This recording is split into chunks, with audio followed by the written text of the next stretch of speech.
நம பார்வதீபதையே மகாதேவா. அன்பார்ந்த பக்தி ஒளி நேயர்களுக்கு சுவாமிநாத அனந்த கோடி நமஸ்கார். ஓம் கால காலாய தீமகே காலகஸ்தாய தீமகே தன்னோ கால பைரவ பிரஜோதயாதே. ஆன்மீக அன்பர்களே, இந்த பூலோகத்துல பலவிதமான கஷ்டங்களோட நம்ம வாழ்ந்துட்டு இருக்கோம். யாரை எடுத்தாலும் ஒரு கஷ்டம் இல்லாம சொல்றதே கிடையாது. அப்படி ஒரு கஷ்டம். இந்த வீட்டில் அதே மாதிரி இருக்கிறதுக்கு என்ன காரணம்?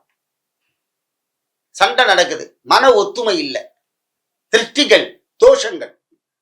இது எப்படி இருக்கும்னா, நம்ம அதுக்குள்ள நம்ம திருஷ்டியே அங்க இருக்குமா அப்படின்னு புராணங்கள் சொல்கிறது. நம்ம திருஷ்டியே நம்மளை அடிக்கும், அடுத்தவா திருஷ்டியே வேண்டாம். இந்த திருஷ்டி தோஷம் நிவர்த்தி பண்றதுக்கு எப்படி என்ன பண்ணணும் அப்படின்னா, கால பைரவர், இந்த கால பைரவரை வழிபடணும். கால பைரவர் எப்போ வழிபடணும் அப்படின்னா, தேய்பிரை பௌர்ணமி கழித்த 8ஆம் நாள் அஷ்டமி அன்னைக்கு கால பைரவரை வழிபட வேண்டும். கடல்னா இந்த மனசு மாறுறது, ரெண்டு கட்டானா பேசுறது, புத்தி ஸ்திரமா இல்லாம இருக்கிறது, வேலையில நிரந்தரம் இல்லை, வேலையில எதிரிகள் அதிகம், பிசினஸ்ல எதிரிகள் அதிகம், அதே மாதிரிலாம் இருக்கிறவாளுக்கெல்லாம் கால பைரவரை தரிசனம் பண்ணணும். கால பைரவரோ 8 பைரவர், ஒவ்வொரு கோயிலும் ஒவ்வொரு பைரவர் இருப்பார். ஒரு கோயில ரிணு பைரவர் இருப்பார், ஒரு பைரில சம்கார பைரவர் இருப்பார், ஒரு கோவில்ல கபால பைரவர் இருப்பார், ஒரு கோவில்ல மகா பைரவர் இருப்பார், ஒரு கோவில்ல உத்மாங்க பைரவர் இருப்பார். இப்படி 8 பைரவர். எந்த பைரவர் இருந்தாலும் பைரவர் அந்த தேய்பிரை அஷ்டமியில சுவாமிக்கு வழக்கு போடுங்க. நெய் விளக்கு போட்டு 21 பிரதட்சணம்.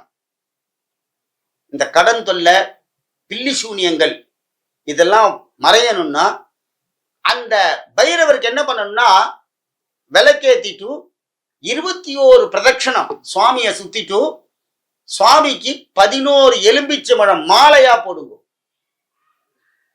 இது ஒரு 11 பௌர்ணமி செஞ்சுட்டு வந்தேன்னா மகா கால பைரவாஷ்டமியில அபிஷேகம் பண்ணணும் சுவாமிக்கு. ஒரு வருஷம் செஞ்சுன்னு வரணும் ரெகுலரா. அப்பதான் அந்த எதிரிகள்லாம் முதுவா நவருவா.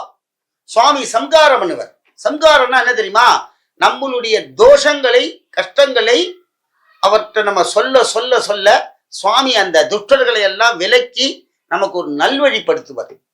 அதனால கால பைரவருக்கு யார் வேணாலும், ஆத்துக்காரோ ஆம்படியாலோ இல்ல குழந்தைகளோ யார் வேணாலும் போய் கோயில விளக்கு போட்டு 21 பிரதட்சணம் பண்ணி எலுமிச்சை மாலை சுவாமிக்கு சாத்தணும்.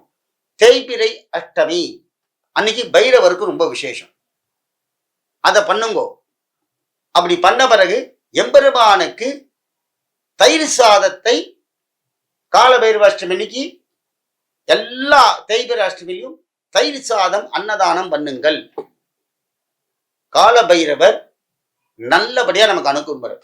ஓம் கால காலாய தீமகே காலகஸ்தாய தீமகே தன்னோ கால பைரவ பிரஜோதயாதே தத்புருஷாயத்வமே ஸ்வான வாகனாய தீமகே தன்னோ பைரவ பிரஜோதயாதே. அப்படிப்பட்ட பைரவரை வணங்கணும். சுவாமி பைரவருக்கு என்ன விசேஷம் அப்படின்னா, பைரவர் அகோர ரூபம். அகோரமா இருக்கிறவர் 5 பேர். பைரவர், வீரபத்ரர், பஞ்சமுக ஆஞ்சநேயர், பிரித்திங்கரா தேவி, நரசிம்மர். இப்படி வந்த எல்லாம் சுவாமி அகோர ரூபம். அவள்கிட்ட தான் சாந்தமான அனுகிரகம் கிடைக்கும். அப்படிப்பட்ட இந்த சுவாமிக்கெல்லாம் என்ன நைவேத்தியம் பண்ணா, தயிர் சாதம் தான் முதல்ல நைவேத்தியம் பண்ணணும்.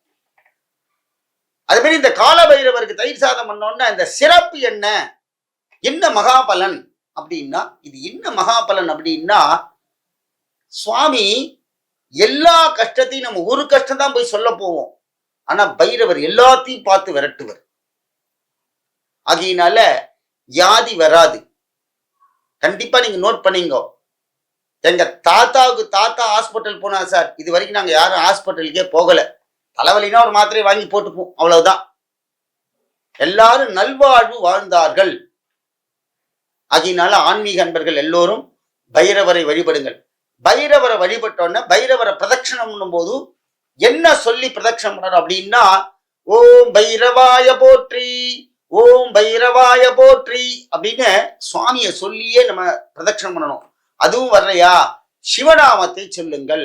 ஓம் நம சிவாய, ஓம் நம சிவாய அப்படின்னு சொல்லி 21 பிரதட்சணம் தேய்பிரையில விளக்கு போட்டு சுவாமிக்கு 11 எலும்பிச்சம்பழத்தை மாலையாக சாத்துங்கள்.